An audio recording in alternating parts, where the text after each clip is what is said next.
Шықсаңызшы болды, бір айтты ғой сізге шықсаңыз. Ауыстыру керек дедім ғой, тауып. Ауыстырып береміз, ертең кеңіз болды азында. Беріңіздер дедім ғой. Шыңыңыз болды. Қаншалық болды, тауып беріңіздер. Шықсаңызшы.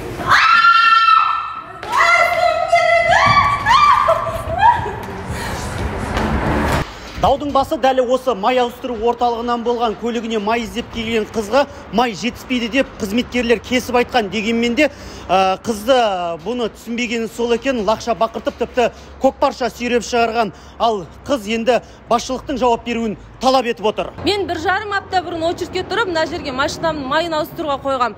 Май жоқ дейді, мен түсінбеймін. Ұн қымбаттады, бензин қымбаттады деген түсінем. Бірақ май жоқ деген дұрыс емес қой. Мен демократиялық мемлекетте тұрам. Май жоқ деген түсінмеймін, адамда кішкене ұят болу керек қой. Құрметті көрермендер, ашуға булыққан қызды қазір басу үшін басшылық өзі ләмим деп жауап бермекші. Сонымен бізде бұндай жағдайлар өте көп орын алады. Өйткені бізде май келген күні бүкіл май 2 күнде таусылып кетеді. Ал бұл кісі бізде түсінбей жатыр. Мен түсінем, бір апта күтті бұл кісі. Енді бұл кісінің кезегі келген кезде май бітіп қалды бүгін. Бұл кісіге түсіндіріп жатырмын. Ертең май келеді, сол кезде ауыстырып берем десем, бұл көнер емес. Енді бұның шешімі қалай табылады? Шешімі енді бұл кісіні қазір біз өзіміздің VIP кабинкеге жайғастырдық. Жаңағыдай шайын, тамағын, кальянын барлығын бердік. Негіз бізде май ауыстырған адамға барлығы тегін. Осының барлығы тегін.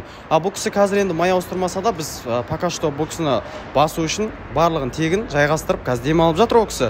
Ертең Құдай қаласа бұл кісінің машинасының майын таңғы салқынмен ауыстырып береміз.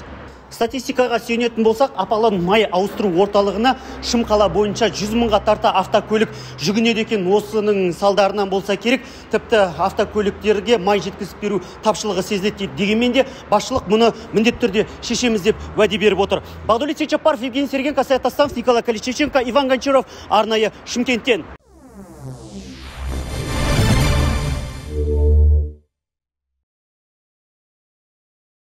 Төлегенім, қалайсың? Не үшін келдің үйге? Кет бар соларға. Кетем, қаным түспеші, кетем.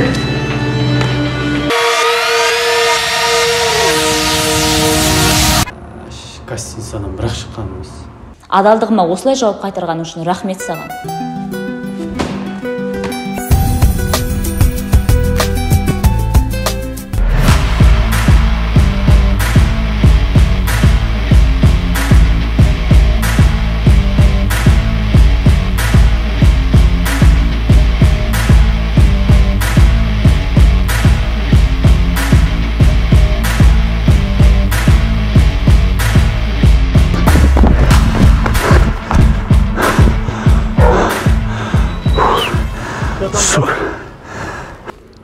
Тыныштық па? Нормально, тыныш. Нормально емес сияқты ғой. Біреуден қашып келетсің ба? Жоқ.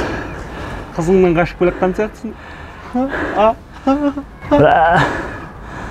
Адам іш өтетін әзілдер айтпашы мақыма, өтініш. Жоқ, брат, просто түріңе қарап айтып жатырмын да. Аспан көк болып кетіп отырмын. Олдың қысып отыршы мақыма, өтініш. Давай жолғамыз. Адам тұлсырасың.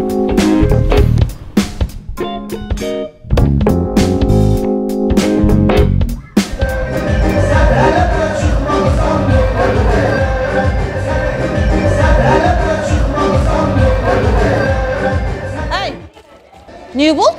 Не музыка болып жатыр, адам нервысына тиіп? Көршілерде той болып жатыр. Сен неге жүрсің? Не болды? Ештеңе, обязательно бірдеңе болу керек па, мам? Енді күйеу баламен келушең. Қазір сөйтіп жалғыз келу мода болып жатыр екен ғой. Естімедіңіз ба? Қалай? Қалай болса солай? Жөндеп айтшы. Мам, мен енді ол үйге вообще бармаймын. Не үшін? Ол мен көзіме шөп салды. Қандай шөп? Шөп салды деймін, мам. Жөндеп айтшы, қандай шөп? Пішен шөп та, мама, пресс шөп деген нәрсе болады ғой, сондай шөп салды. Басқа қандай шөп салу керек еді? Қуа бермей дұрыстап айтшы. Мам, мен оны басқа біреумен болғанын көрдім. Не дейді? Вот солай. Құрсын ондай ит күйеу бала. Болды, бармайсың, ажырасасың. Ішіме сыйған бала сыртыма да сияды. Болды енді, түсінікті болды. Жұрттың бәрі үйсіп ажырасып кетіп жатыр екен ғой. Понятно. сыйсақ сыямыз да. Миды ашытпа, кір үйге. Үйге кір.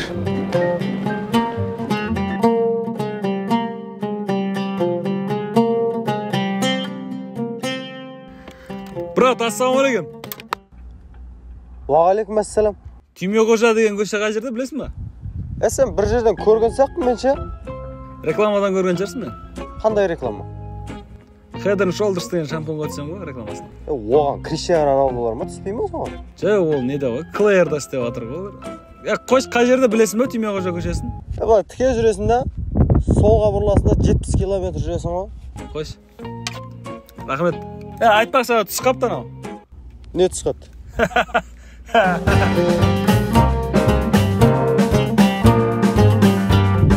Әжептәуір жеткізіп түсіп қапты деген несі ма?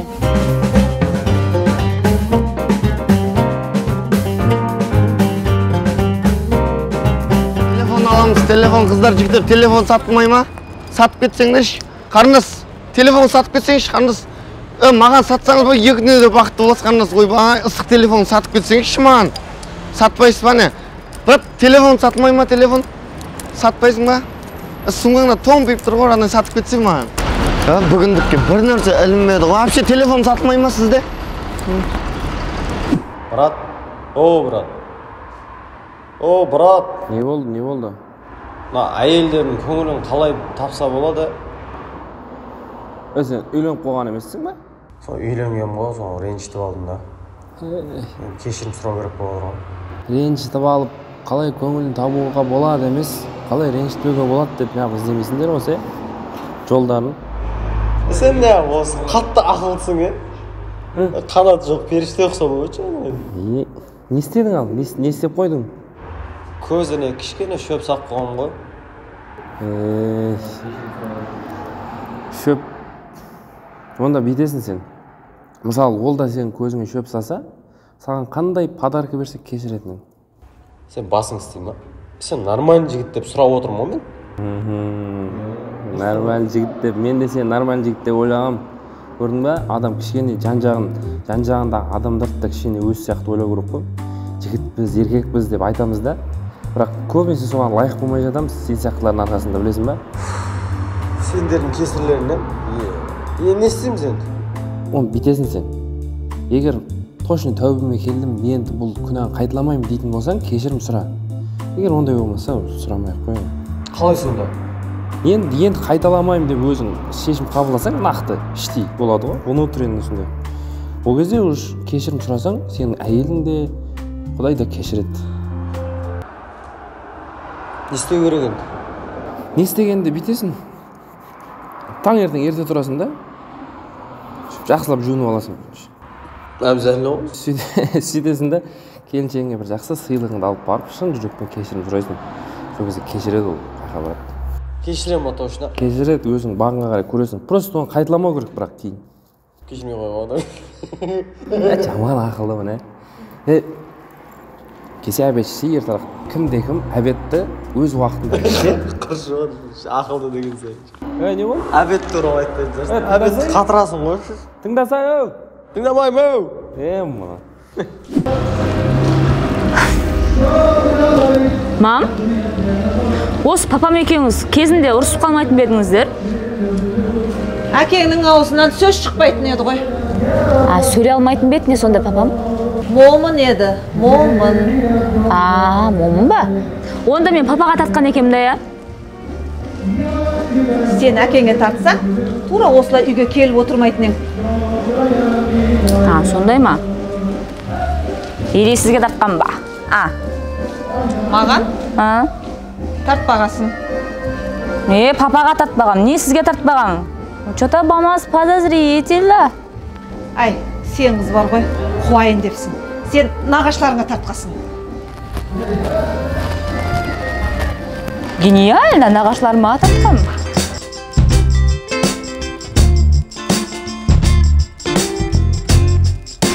Білмедім ұшы. Шашып кеттім бар ғой, өмірден де, ана жексұрынан да. Кеткенім әйтпесем, бір ай уақыт болды ғой. Іздесе болады, хабарласса болады. Ойбай, кеткен деген нес? Мен не істеуім керек еді? Соның ырқына көніп жүре беруім керек пе еді? Енді кетсем, менің қадірімді білсін, мені түсінсін деп жүрген жоқпын ба?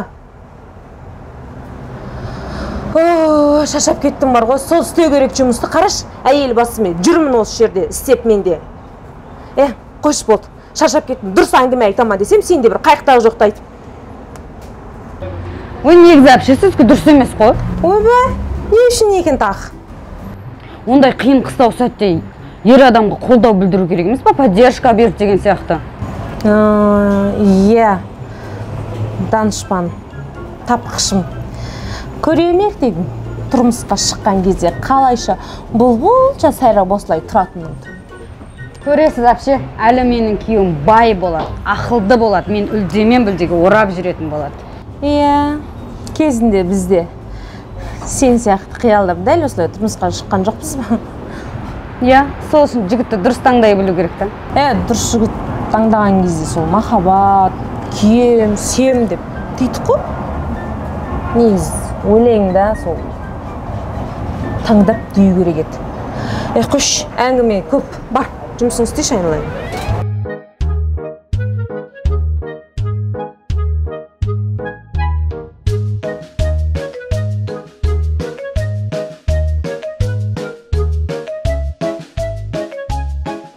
Девушка, саламатсыз? Саламатсыз ба? Келіңіз, не іздедіңіз? Ар, намыс, ұят іздедіңіз ғой? Түсінбедім. Түсінбегенде қарындас, маған ең әдем жүзіктерін шығарыңызшы. Ең әдем деген. Жаңа топтамадан мен сізге керемет дизайнерларын көрсетейін. Мінекей, арнайы брендпен, бұл Вулгари түрінен бар, молодежный, жаңадан жасалынған. Бұның бағасы 140 мың теңгеден. Және де осындай Louis Vuittonның брендінде осы бір жүзіктерден де көрсеңіз болады. Бұның құны 160 мың теңгеден. Бұл чисто золотода. Чисто золотомен жүрген. Керемет. Тағы да сіз негізі кімге іздедіңіз? Негізі келіншегіміз деген. Керемет. Келіншегіңіз Бақытжан екен ғой? Бақытжан? Сол онша бақыт болмай тұр ғой. Мына бір керемет үлкен түрлерінен көрсеңіз де болады. Бұның құны 180 мың теңгеден. Барыстың суреті ма? Иә, Cartier брендінде жасалынған. Және де мына бір жүзікті көрсеңіз болады. Бұл гауһар тастан жасалынған. Керемет дизайнда. Бұл әдем екен, иә? Мынау қанша? Бұның құны 198 мың теңге. 198 мың? Иә. Болады ма? Әкеліңіз. Сізге ұнады ма бұл? Ұнағанда ұнап тұр ғой. Сәл түсіп бермейсіздер ма? Скидка жасап? Жарайды, келіншегіңізге алып жатыр екенсіз, 197 мың алыңыз. 197 мың? Жаманға түскен жоқсың ба? Бізде сондай нақты сумма берілмеген. Бұл гауһар тастан жасалынған ерекше жүзік. Гауһар тастан жасалынған ерекше жүзік. Гауһарлар. Қандай шешім бердіңіз? Короче, қарындасынан мен алам ше. Но бірақ бір шетке қоя тұрыңызшы. Мен міндетті түрде алып кетемін. Обязательно. Бір сағатта келем, ақшаны алып келем, ақма? Міндетті түрде аласыз ба? Ой, міндеттінің міндеттісі. Қоқ қойыңыз бірақ, точно алам. Бірақ нақты келіңіз. Сат жермеңіз. Иә.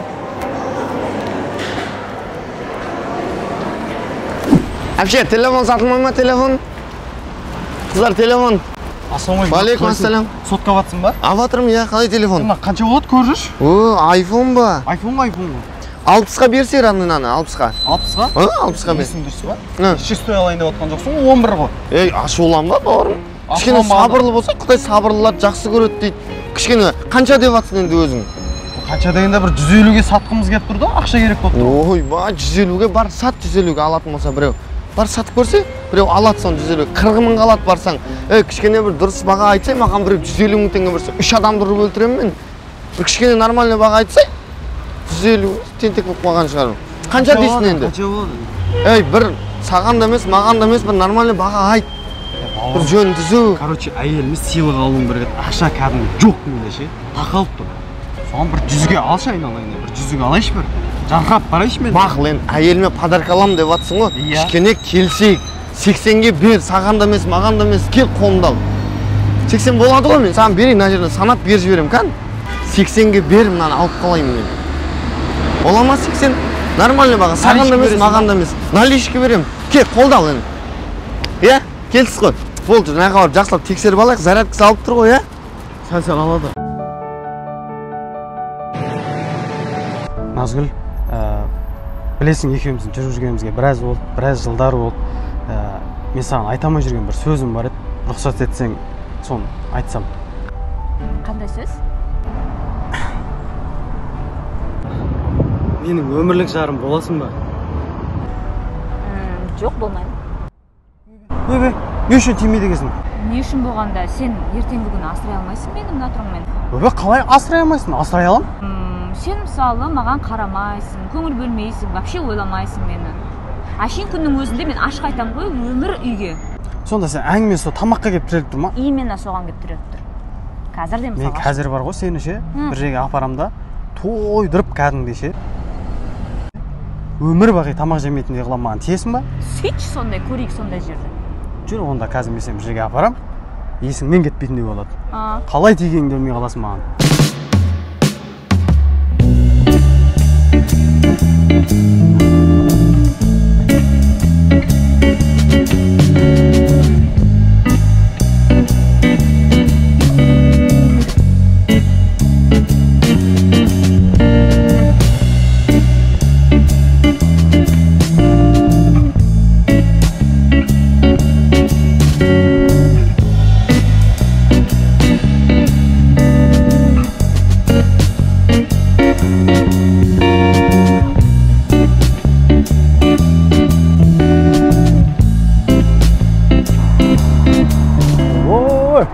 Біраз болған, о тамақ ішпегенің ма?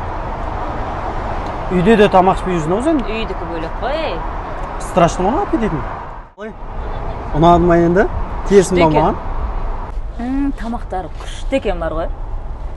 Официант. Сіздерде кальян бар ма? Кальян несі да? Сен кальян шегесің ба не? Иә да.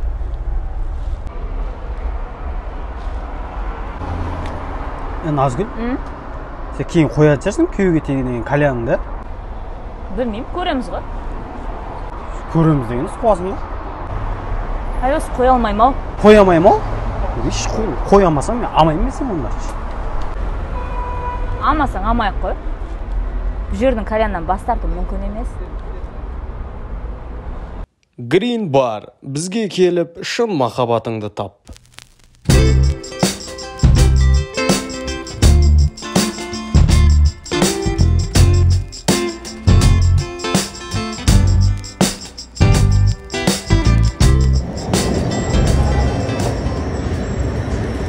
Жәнең, осыдан кейін мен кешіретін жайсың.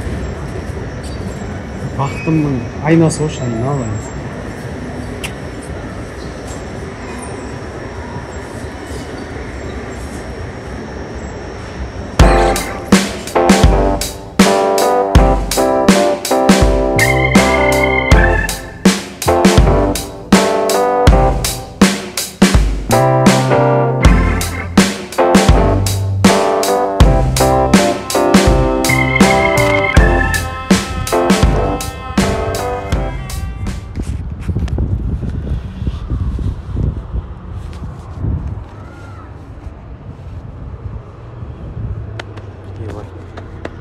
Ебать. Портмоне екен? Ебать. Ёп, тік. Ебать, портмоне екен?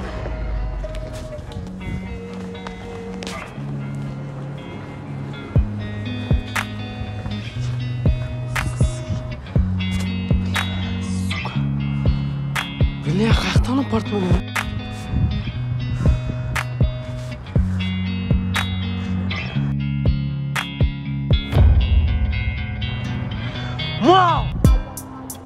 Әлесімде саған ұмыту оңай, құшақтата алмаймын өкінішке орай. Енді ештеңе де бұрынғыдай болмайды.